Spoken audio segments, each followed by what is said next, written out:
Hi, this is Drew Jones of Drewsguitarshop in Seattle, Washington, and today I'm doing a little bit of a shaky cam video just because this is going to be a really quick one. What I have in front of you is a wiring diagram for the mag pickup selector on a Parker Fly. Why do I have it in front of you? Because I had a Parker Fly come in that had some like home done wiring that was kind of done a little wonky, and the client wanted me to go ahead and fix it and get it back to doing what it was supposed to do stock. So let's go ahead and talk about briefly what is going on with that.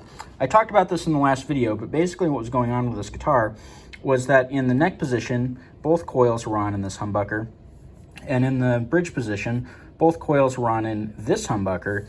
But when you switch to the middle, both humbuckers were completely on. So both coils were completely on in both pickups.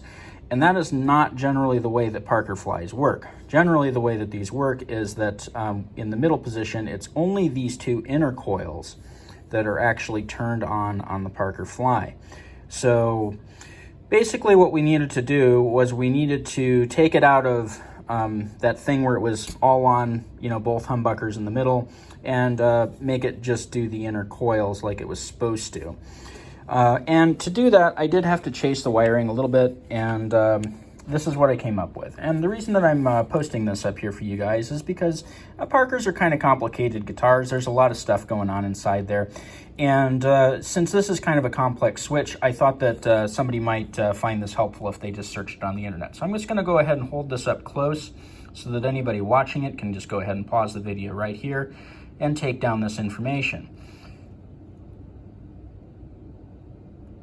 So basically what we have here is a thing where we got 4 rows of 3 lugs. We got 3 lugs going across, and we got 4 lugs going down, creating this grid here. Now, both the pickups that are coming out into the electronics bay are 4-conductor, technically 5-conductor pickups. And so basically what we're needing to do is we're needing to isolate the coils and put them where they're supposed to go on this thing. Now, I'm going to point out that the orientation of this diagram, these lugs here, the ones that are mostly filled up, are towards you if you're looking at the electronics bay like this, which you should be, because the electronics bay should be closer to you if you're working on the electronics. So just keep that in mind.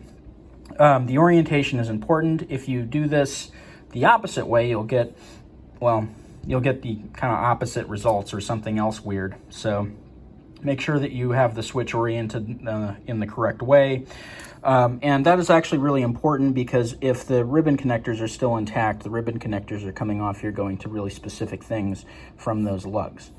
So anyway, just kind of running through these really quick. Right here we have the red wire from the bridge pickup. Over here we have the neck white wire. And then we have the green wire from the bridge pickup, gray wire from the bridge pickup, and the green and red wires twisted together for the neck pickup here. And then the bridge, the black and white wires twisted together on this lug here. The gray wire from the neck here, and the black wire from the neck here. And that's basically every wire that you're going to encounter coming out of those pickups, or at least it should be. And that's how you hook them up. So anyway, hopefully if somebody's out there wiring one of these switches, this has been helpful. I will say that, when you get inside here and you look in here, this is a really complicated arrangement. And if your mag pickup selector isn't working properly, it's not necessarily a sure thing that it's just the switch being wired wrong.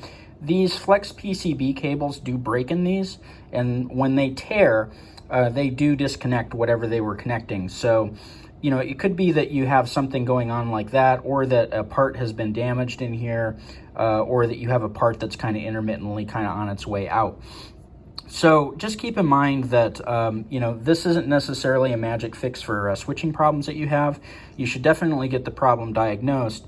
But if you know that the problem is the switching, like that some hackneyed kind of wiring was done in here, like on this guy, this is how you get it back to normal. So I'm just going to go ahead and hold that up there and pause, so that anybody watching this can pause and, take down that info again.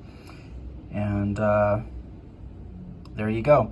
So anyway, this has been Drew Jones of Drew's Guitar Shop in Seattle, Washington. If you found this video particularly helpful or entertaining, consider dropping me a tip in my Ko-Fi or my Patreon, which are linked in the description of the video.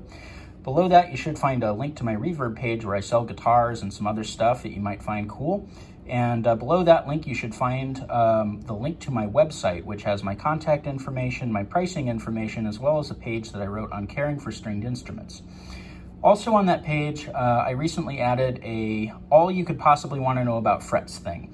So go ahead and check that out. You just go to the price page, click on any of the hyperlinks under fretwork, and that page will tell you everything you need to know about fret wire, what goes into doing a refret, what's going into doing a level crown polish, partial refrets, going fretless, basically all of the stuff you could possibly want to know. Anyway, this has been Drew Jones of Drew's Guitar Shop. Thank you for watching.